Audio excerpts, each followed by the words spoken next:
The next thing we're going to work on is our Google Drive account. So you can see when you log in to your Google Drive, get there from, and this is always a question, how do I get to my Google Drive account? On every Google app, you'll see a little box of squares right here. If you click on that, here's your Google Apps, your connected Google Apps. Click right on Google Drive, that'll bring up Google Drive. And there it is. Here's my drive, which is how you start. A lot of times by default, you'll be in this layout. All I did to change layouts was this box right here that you can see has 3 lines and 3 dots. That'll move me into a list view. I tend to prefer a list view. The default is the gallery view, as they call it, which is multiple slides heads up. So you can always preview each image. So if you're trying to move back and forth between the two, my suggestion, try it out the way you like it. I tend to prefer the list view for almost everything. If I'm looking for a specific document, sometimes I try the gallery view, just so I can preview it. So some of the big things in Google Drive, it lets us store and access our files anywhere on the web and on the go. So if wherever you are, Google Drive is going to be available to you. You can see it's a secure format. It requires password protection to get into it. Google's security team is taking care of us on that. So it's a great place for us to back up documents that we want to have accessible to us in a secure platform. It's also a great place to share documents. You want to be careful how you're sharing things, and we'll talk about that in a little bit. Instead of emailing things back and forth, Google Drive, by sharing them with someone's Gmail account, making sure that's they have a Gmail account, you're sharing it directly to their Gmail account. That's a great secure way of sharing documents during transactions, especially larger documents such as condo docs or any sort of closing docs that are sizable, 10 megs, 15 megs or more. All right, so what you'll find when you log in, on the left column, you've got My Drive and Share With Me, Recent, and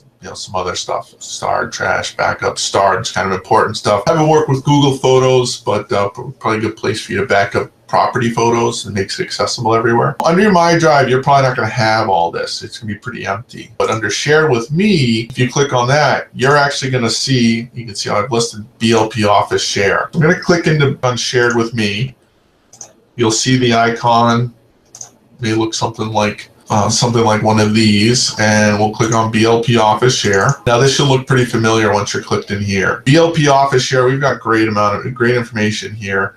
You've got, deal ticket responses, aerial views of Boston, marketing, that documentation you can use. Our office manual and training policy, So there's training documents, policies to utilize, all sorts of great information in this folder. You can see this just loaded with content. So we keep adding to this. So this is a great place to fall back on. I can click just back on BLP Office Share here, and that'll jump me back to the previous page. We've got sales training one sheets, rental training one sheets, more pictures, a little bit different than marketing pictures, and of course all our forms. For those of you engaging in sales, under Open House, we have some Open House items that'll be helpful, especially in Open House sign-in. You'll also find just in the main directory, BLP Office Share, something called a deal tracker. This is the 2016 deal tracker. Every year there's a new one, and the responses. You're going to want to keep track of this because every time you do a transaction, you're going to want to record that as part of the process, recording that in deal tracker, especially for exclusives, in which I'll pull up and see the live form. You'll default to this view. This is how you record when you take an app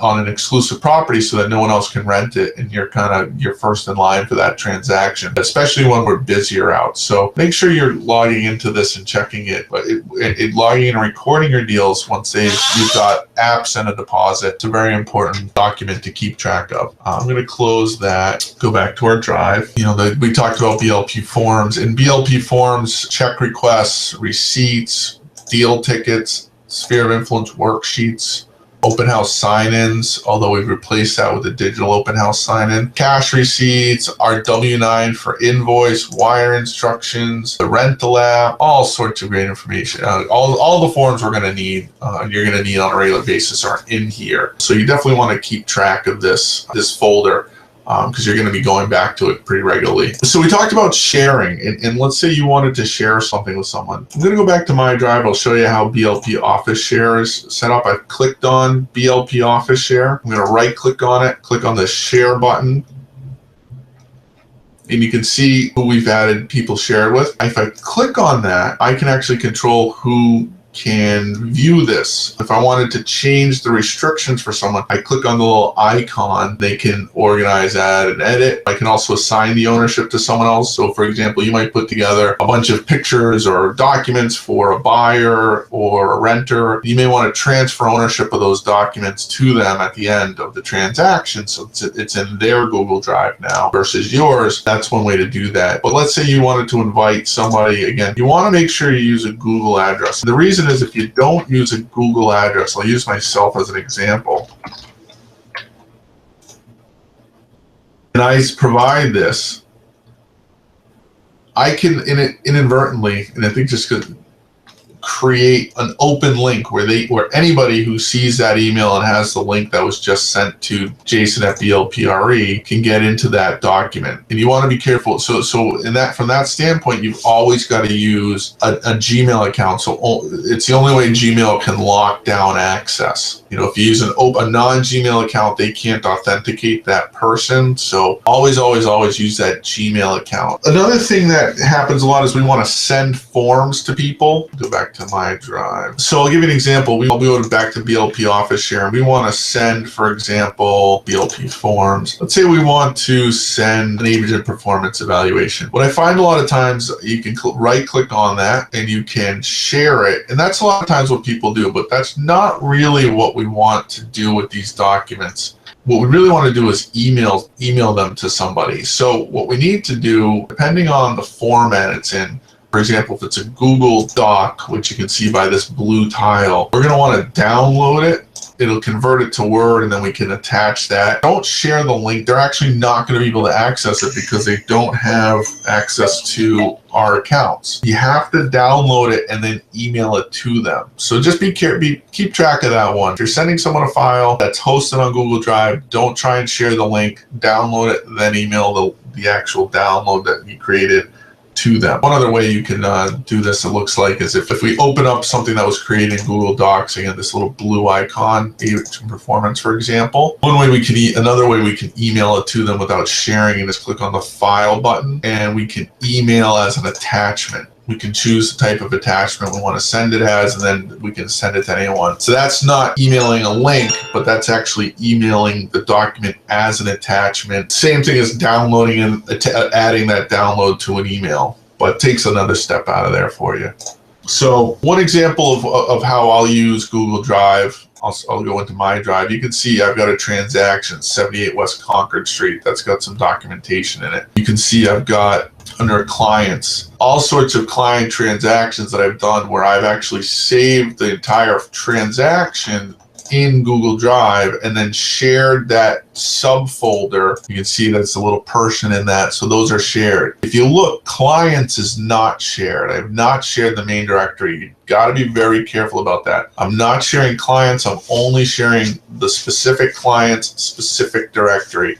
If you keep it tracked this way, then you know that only the folders that you meant to share are shared. If you share clients in general, then you won't be able to figure out quickly whether or not the clients is shared, and maybe too many people are sharing it. The problem is if I share clients, you can right click on it, click the share button, every other folder underneath clients will be shared. It's not like I just share that one directory and then every other directory is independent. If I share clients, then close this. Colin, M Tower, Dinesh, Alan D, all of these directories will be shared with whoever I shared clients with. Big safety concerns. So even though we have this great opportunity to share documentations, we want to be careful of the controls and the user controls we put on this. So only share the individual directories with people.